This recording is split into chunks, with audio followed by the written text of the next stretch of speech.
Selamat siang, Pak Niko. Ya, selamat siang Mas Indra. Semoga sehat selalu. Amin. Ya. Pasti ya, sehat Jadi berkelimpahan ya. Peneduh bagi semua orang.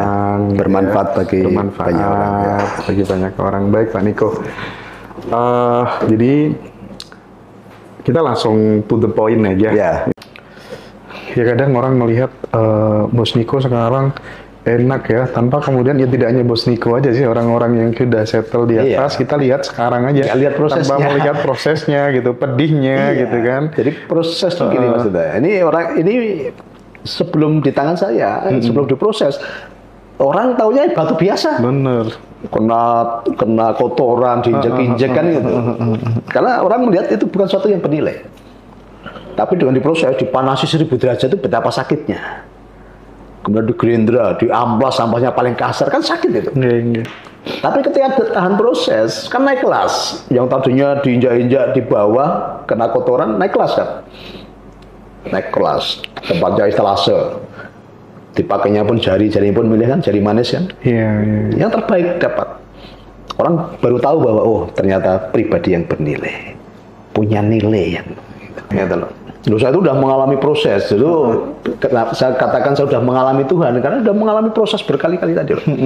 Kayak saya sudah mengalami Tuhan, sudah punya pengalaman bersama Tuhan itu. Iya. Maka ketika dihina saya nggak pernah sakit hati. Pernah difitnah, ini nggak sih tuyul atau apa gitu? Bukan itu fitnah yang lebih, Mas. Gini contoh ya, saya dulu pernah berpartner dengan seseorang itu. Ketika usaha ini berhenti bukan karena kami nggak bisa menjalankan, karena peraturan tidak boleh.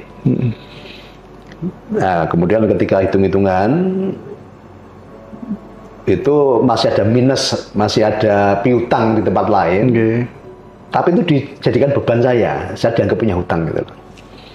Padahal hutang bersama itu piutang, tapi itu dibebankan saya. Terus dia cerita kemana-mana bahwa saya punya hutang.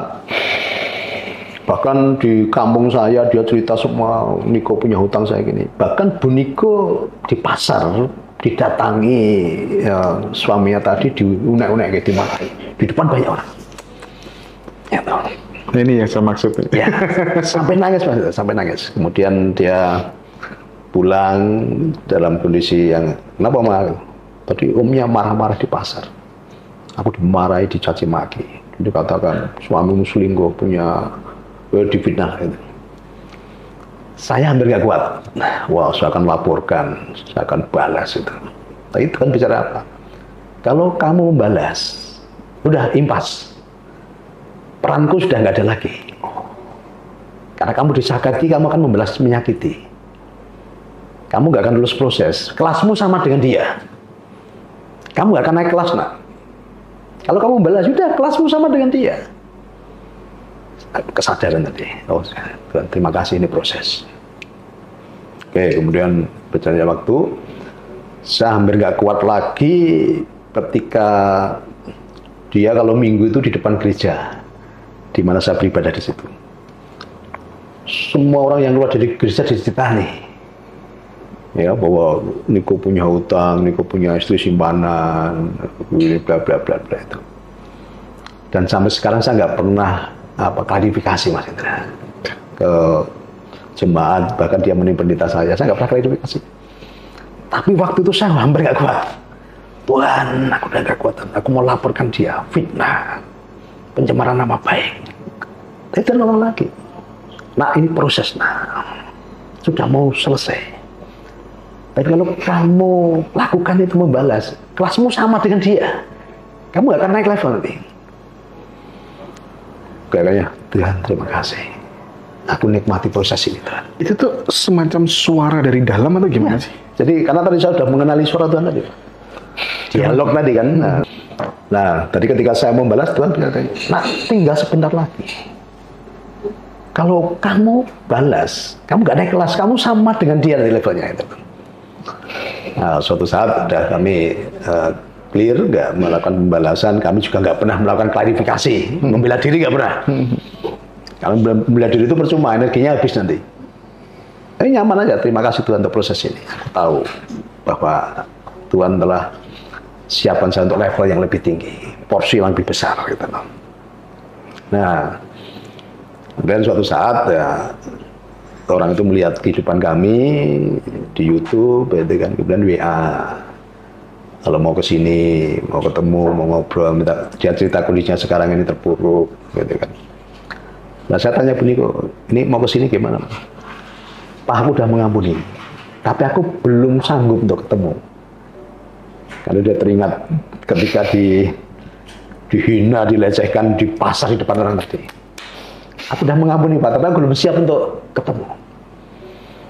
Jadi akhirnya, oke, kita bantu. Akhirnya kami kirim uang untuk membantu mereka. Walaupun saat itu kami Sudah dihujat seperti itu ya ibaratnya ya. dihujat, dilecehkan, difitnah. Itulah kasih tanpa syarat. Kasih tanpa syarat. Tanpa syarat. Tuhan itu selalu bicara dengan kita, cuma banyak orang tuh karena sering melanggar, sering mengabaikan tadi. Akhirnya jadi nggak peka gitu. Maka nggak peka jadi pekal tadi kan. Nggak peka dari peka. Jadi Tuhan pun sampai sekarang tuh masih ngirim pesan ke kita, masih bicara dengan kita gitu. Nah karena kita sering melanggar tadi nggak peka. Oh, sampai sekarang Tuhan masih bicara. Nah banyak orang tidak tahan proses tadi loh. Selalu menjadi saksi korban. Sebenarnya tadi kan tugas kita tuh menyaksikan semua tadi, menyaksikan dari sudut pandangnya Tuhan tadi loh. Nah orang selalu menyaksikan sebagai saksi korban, maka nggak enak pengen membalas, menghakimi gitu kan. Nah parahnya tadi udah saksi korban sekalian jadi hakim, menghakimi tadi kan gitu. Keren. Maka nggak akan mengalami kenaikan level. Iya. Yang Tuhan mau tuh, nah jadilah saksiku dari sudut pandang kebesaranku, nah gitu loh. Jangan dari sudut pandang kamu yang kamu jadi saksi korban, kamu yang teraniaya, kamu yang terzolimi, kamu yang disakiti, kamu yang dipecundangi, kamu yang dirugikan, kamu yang ditipu. Ada saksi korban masih menghakimi kan, gara-gara si A, gara-gara si B kan itu kan. Iya. Ini yang membuat kehidupan gak nyaman itu. Maka selalu lihat dari sudut pandang kebesaran Tuhan. Saksi dari sudut pandang kebesaran Tuhan. Enak semuanya. Andai kata waktu itu Pak Niko dan Ibu yang benar-benar dalam kondisi sakit hati gitu ya. Terus kemudian nyempatani kalau orang Jawa gitu ya. Kalau dalam film mengutuk itu bisa loh. Dengan energi tertentu, terkadang aku sering melihat banyak ya itu kan energinya di sini ada dorongan yang kuat gitu kan. Karena saya dulu pernah berada di posisi seperti itu gitu, dan selalu terjadi gitu. Kalau sekarang udah kenal Pak Niko, gitu udah mulai agak waras gitu. Maka selalu jaga ucapan itu kan. Ucapan itu ada penciptaan, ada energi penciptaan tadi. Iya. Baik itu kata-kata yang buruk maupun kata-kata yang baik. Sadari dulu. Jadi energi penciptaan, setiap kata yang keluar dari mulut kita itu ada energi penciptaannya. Baik kata-kata itu buruk maupun kata-kata itu baik. Maka yang dibutuhkan kesadaran. Saya tuh setiap mau berkata-kata tak pikir dulu Mas. Karena tembus nanti gitu lah. Kita ngomong dulu baru mikir. Nah, soalnya banyak orang ngomong dulu baru mikir gitu loh. Gelo akhirnya kan.